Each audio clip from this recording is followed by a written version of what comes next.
Annyeong, di sini saya akan menjelaskan mengenai model infrastruktur jaringan. Perkenalkan, nama saya Menanda Zulus Nurfiona dengan NIM 220512041157 dari Prodi Teknik Informatika D. Model infrastruktur jaringan mengacu pada cara jaringan komputer yang dibangun, dirancang, dan diatur. Ini adalah pandangan konseptual tentang bagaimana komponen-komponen jaringan berinteraksi satu sama lain untuk menyediakan konektivitas yang diperlukan bagi pengguna dan perangkat. Model infrastruktur jaringan membantu dalam merencanakan, mengimplementasikan, dan mengelola jaringan dengan efisien.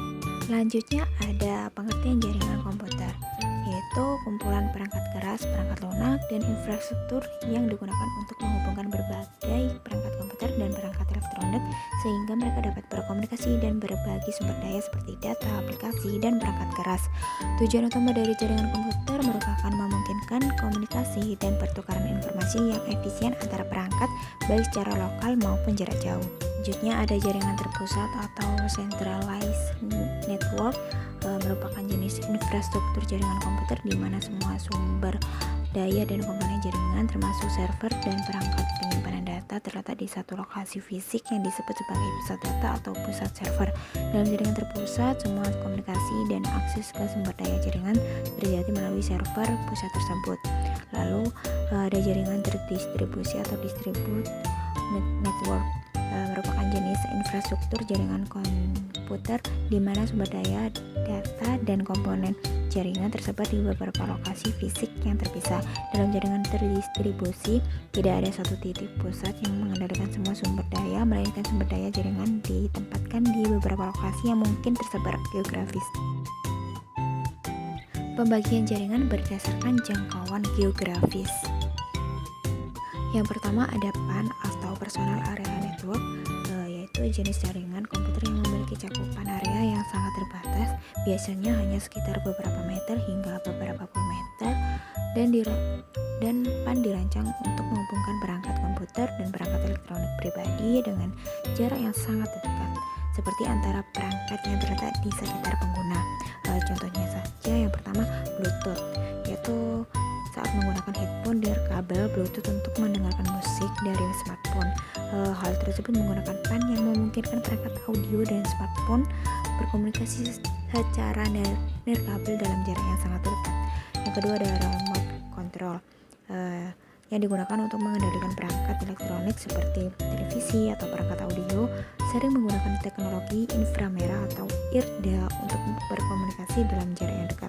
Yang kedua ada LAN atau Local Area Network, yaitu jenis jaringan komputer yang mencakup area geografis yang terbatas, biasanya dibatasi oleh lokasi fisik tertentu seperti gedung, kantor, sekolah, atau rumah.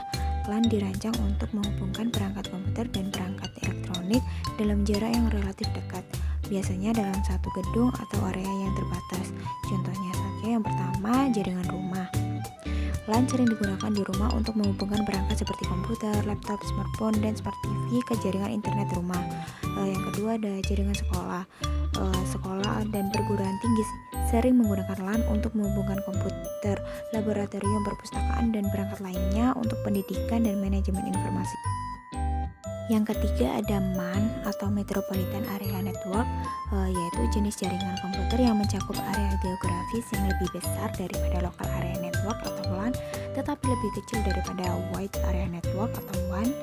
MAN dirancang untuk menghubungkan beberapa lokasi dalam kota atau wilayah metropolitan yang berdekatan, seperti beberapa gedung kantor di pusat kota atau beberapa kampus universitas dalam kota yang sama. Contohnya saja yang pertama jaringan kampus universitas. Banyak universitas dan institusi pendidikan tinggi menggunakan MAN untuk menghubungkan berbagai gedung, fasilitas, dan kampus yang tersebar di seluruh kota atau wilayah metropolitan. Yang kedua ada jaringan pemerintah. Pemerintah kota dapat menggunakan MAN untuk menghubungkan kantor-kantor pemerintah, fasilitas publik, dan sistem administrasi dalam suatu kota atau wilayah. Yang keempat ada WAN atau Wide Area Network, yaitu jenis jaringan komputer yang mencakup area geografis yang sangat luas, seringkali mencakup wilayah yang dapat melibatkan negara, benua, atau bahkan dunia secara keseluruhan. WAN digunakan untuk menghubungkan jaringan lokal atau LAN yang berbeda di lokasi yang jauh satu sama lain. Ini memungkinkan komunikasi dan pertukaran data antar lokasi yang terpisah secara geografis. Contohnya saja jaringan pendidikan. Jaringan pendidikan seperti universitas dan lembaga pendidikan tinggi sering menggunakan WAN untuk menghubungkan kampus-kampus mereka yang tersebar di seluruh negara atau bahkan di seluruh dunia. Yang kedua ada jaringan pemerintah. Pemerintah sering menggunakan WAN untuk menghubungkan dengan terpusat pemerintah dengan kantor cabang di berbagai daerah dan wilayah. Selanjutnya, pembagian jaringan berdasarkan aksesnya. Yang pertama ada intranet. Intranet merupakan jenis jaringan komputer pribadi yang menggunakan teknologi dan protokol internet untuk menghubungkan komputer dan perangkat dalam satu organisasi atau perusahaan. Internet dirancang untuk memfasilitasi komunikasi, kolaborasi, dan pertukaran informasi di dalam organisasi secara internal. Penggunaan intranet dapat bervariasi dari organisasi ke organisasi. Ini dapat digunakan untuk berbagai tujuan termasuk berbagi informasi internal, kolaborasi proyek, manajemen pengetahuan, pelatihan karyawan, dan lain-lain. Internet merupakan alat penting dalam mendukung komunikasi dan produktivitas internal di banyak organisasi modern. Yang kedua ada internet. Internet merupakan jaringan global komputer yang terhubung secara global melalui berbagai teknologi dan protokol komunikasi. Ini adalah jaringan terbesar di dunia dan memungkinkan miliaran perangkat komputer dan perangkat elektronik terhubung satu sama lain. Internet juga mengubah cara kita untuk berkomunikasi, bekerja, berbelanja, dan menjalani kehidupan sehari-hari. Ini adalah sumber informasi, hiburan, dan sumber daya yang sangat penting yang mempengaruhi berbagai aspek kehidupan kita di seluruh dunia. Selanjutnya ada pembagian jaringan berdasarkan cara pembangunan. Yang pertama ada ad hoc. Jaringan ad hoc adalah jenis jaringan yang dibentuk secara sementara dan spontan tanpa perlu infrastruktur tetap. Perangkat dalam jaringan ad hoc berkomunikasi langsung satu sama lain tanpa melalui titik pusat atau perangkat keras khusus. Yang kedua ada infrastruktur. Jaringan infrastruktur adalah jenis jaringan yang memerlukan infrastruktur tetap dan terstruktur. Ini mencakup penggunaan perangkat keras seperti router, switch, dan server untuk mengelola dan menghubungkan perangkat dalam jaringan. Selanjutnya ada pembagian jaringan berdasarkan penggunaan kabel.